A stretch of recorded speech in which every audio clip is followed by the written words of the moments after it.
बिस्मिल्लाहिर्रहमानिर्रहीम। मेरा नाम है शर्जील अली हैदर और मेरा ताल्लुक है बिलियनेयर इन्वेस्टमेंट ग्रुप से। आज की इस वीडियो के अंदर मैं आपको बहुत इंपॉर्टेंट टिप्स देने जा रहा हूं कि आप पाकिस्तान की किसी भी private sector installment based housing project में अगर इन्वेस्टमेंट करने जा रहे हैं या आपने सोचा हुआ है कि आप इन फ्यूचर करेंगे, तो आप इन टिप्स को अगर फॉलो करते हैं तो आपके साथ फ्रॉड होने के चांसेस बिल्कुल जीरो पे हो जाते हैं, बिल्कुल मिनिमल हो जाते हैं। ये क्या पॉइंट्स है मैं आपको बताता हूँ। मजीद वीडियो में आगे बढ़ने से पहले एक तो चैनल को सब्सक्राइब कर लें, दूसरा बेल आइकन को लाजमी दबा लें ताकि हर इंपॉर्टेंट अपडेट जो है वो आपको टाइम नहीं मिल सके। देखिए, सबसे पहले मोस्ट इंपॉर्टेंट थिंग ये होती है कि किसी भी प्रोजेक्ट में अगर आप इन्वेस्टमेंट कर रहे होते हैं तो उस प्रोजेक्ट की लोकेशन एक बहुत प्राइम रोल अदा करती है आपके रिटर्न्स को लेकर, आपकी इन्वेस्टमेंट को लेकर, आपके बहुत जितने भी आपके गोल्स होते हैं उस इन्वेस्टमेंट के रिलेटिव उसको अचीव करने में बहुत हेल्पफुल होती है। इसलिए लोकेशन सबसे इंपॉर्टेंट चीज है कि उसके आप स्पार को चेक करें।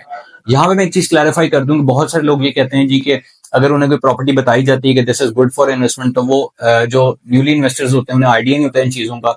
वो ये कहते हैं जी, लेट्स सपोज उनका अगर गुलबर्ग 3 के अंदर घर है तो वो कहते हैं जी हमारे घर से ये प्रॉपर्टी आपकी 45 मिनट दूर पड़ रही है, तो this is not satisfactory for us. तो यहाँ पे मैं चीजें क्लैरिफाई कर दूं, आप जब इन्वेस्टमेंट करते हैं ना फॉर द प्रॉफिट से, ठीक है, तो आप प्रॉपर्टी की लोकेशन के स्पार को चेक करते हैं, ना कि ये चीज चेक करते होते हैं कि मेरे घर से कितना दूर पड़ रहा है। इस तरीके से ये चीजें नहीं आप डिसाइड कर सकते हैं। आप वहां पे चेक करते हैं सराउंडिंग में यूनिवर्सिटीज है नहीं है, कॉलेजेस है नहीं है, हॉस्पिटल्स हैं, कोई मेन रोड की कनेक्शन बन रही है, वहां पे सराउंडिंग में क्या इस टाइम एक मार्केट सिचुएशन है, वो डिसाइड करती है आपकी प्रॉफिटेबिलिटी को।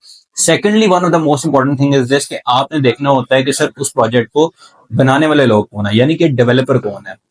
अगर तो उन्होंने पहले कोई प्रोजेक्ट्स बनाए हुए हैं, पहले कोई फेजेस अच्छे डिलीवर किए हैं, ऑलमोस्ट 80% का अगर सेटिस्फैक्टरी रेट है उनका मार्केट के अंदर, दैट मीन्स कि ये प्रोजेक्ट भी उनका अच्छा डिलीवर होगा, आपको अच्छे गेम्स जो है वहां से मिल जाएंगे। इसके साथ साथ one of the most important thing is this कि आपको लीगैलिटी टर्म्स चेक करनी होती है। मैं हमेशा अक्सर अपनी वीडियोस में ये बताता होता हूँ इन्वेस्टर्स को कि अगर कोई बंदा, कोई डेवलपर पहली दफा प्रोजेक्ट मार्केट के अंदर लॉन्च कर रहा है तो उसके लिए एनओसी लेना, मतलब एज अ रियलिटर अगर मैं उसको मार्केट कर रहा हूँ या कोई भी बंदा कर रहा है तो उसकी एक एथिकल रिस्पॉन्सिबिलिटी है उसके एनओसी के तक वेट करे। और आपका एज अ इन्वेस्टर एक सेफ एज पे रहते हुए ये चीज अच्छी है कि आप एनओसी का वेट करें, जब वो आए तब इन्वेस्टमेंट करें। रिस्क लेने की इसमें जो है वो आपको जरूरत नहीं होती। यू हैव प्लेंटी ऑप्शन जो कि एनओसी के साथ आप अवेल कर सकते हैं। हाँ, अगर उस डेवलपर ने जो है वो उस शहर के अंदर पहले कोई प्रोजेक्ट्स बनाए हुए हैं जिनमें एनओसी क्लियर है, किसी किस्म का मसला नहीं है लीगैलिटीज का, दैट मीन्स कि उसके अंदर हम मार्जिन दे सकते हैं डेवलपर को। वो मैं भी दे देता होता हूँ, बहुत सारे रियलिटर दे देते हैं, इन्वेस्टर्स भी दे देते होते हैं। वहां पे आप ये मार्जिन जो है वो एक्सेप्टेबल होता है, दिस रिस्क इज एक्सेप्टेबल। उसके बाद one of the most important thing is this के प्राइजेस। बहुत सारे लोग क्या करते हैं मिस्टेक कि जब उन्हें सोसाइटी नजर आने लगती है, जब वो डेवलपमेंट्स की तरफ जा रही है, वो रोड्स बना चुकी है, पार्क बना चुकी है, बैलेट हो चुका है, पोजेशन हो चुका है, वो क्या करते हैं उस करंट, जब वो उस टाइम पे इन होते हैं सोसाइटी में, वो जो भी मार्केट रेट होता है, जो एक न्यू फाइल मिल रही होती है, वो आपको रियल्टर कमीशन के तौर पे कहता है जी ये चीज बाय कर लें। लेकिन क्या होता है कि आप क्योंकि जब वो जाते हैं साइड विजिट करते हैं तो रोड्स नजर आती है, पार्क नजर आते हैं, आप कहते हैं जी वाह भाई वाह, हमें जो है प्रॉपर्टी मिल गई, इतनी डिलीवर्ड एरिया के अंदर हमारे साथ फ्रॉड नहीं हुआ। एक्चुअली ऑन ग्राउंड रियलिटी आपके साथ हो चुका होता है, क्योंकि आप एक कंसल्टेंट से राब्ता नहीं करते और आप उस प्रॉपर्टी को सिर्फ उसके जो है ना वो लश पश दे के जो है वो आप इन्वेस्टमेंट कर देते हैं, आपको उसके प्रोज एंड कॉन्स का आइडिया नहीं होता।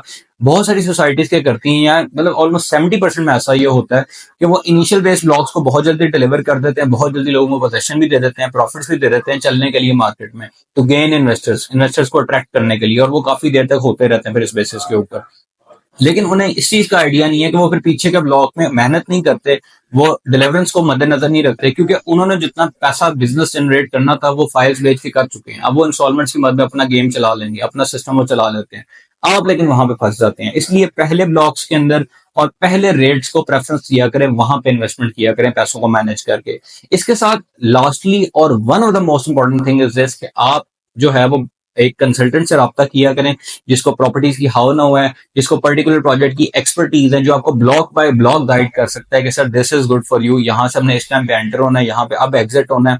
अदरवाइज क्या होता है, अगर आप खुद सियाने बनने की कोशिश करते हैं तो सर सिंपल सी बात है कि अगर जो है कोई बंदा एक मरीज है तो वो इंजीनियर के पास जाके मशवरा लेगा तो वो कभी भी ठीक नहीं हो सकता।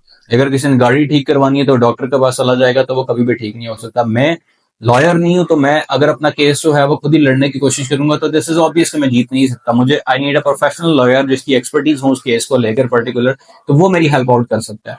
इसी तरीके से जब तक आप एक रियल एस्टेट कंसल्टेंट को, रियलिटर को नहीं राब्ता करते, वो आप जो है वो अगर खुद उसकी जो है वो करते हैं या दूसरों से मशवरे में, या गली में जी आप बैठे होते हैं जी दुकानों के ऊपर आगे पीछे दोस्तों में बैठ के मशवरे करते हैं, तो क्या होता है कि वो आपको ऐसा किस्म का मशवरा देते हैं, फिर आप डसते हैं, फिर आप कहते हैं जी प्रॉपर्टी में फ्रॉड हो गया। प्रॉपर्टी में फ्रॉड आपका लैक ऑफ नॉलेज की वजह से 90% केसेस के अंदर होता है जिसमें लोगों को इल्म नहीं होता कि ये चीज क्यों हुई है, कैसे हुई है, उनका एक कंसल्टेंट से रब्ता नहीं होता और वो बंदा जो है वो फ्रॉड करके गायब हो जाता है। इसलिए इन टिप्स को लाजमी याद रखें। मजीद इसी तरीके की टिप्स की रियल एस्टेट नॉलेज के लिए आप मेरे चैनल को सब्सक्राइब करना ना भूलिएगा। मुझे यहाँ पे दें इजाजत। जज़ाकल्लाह खैर।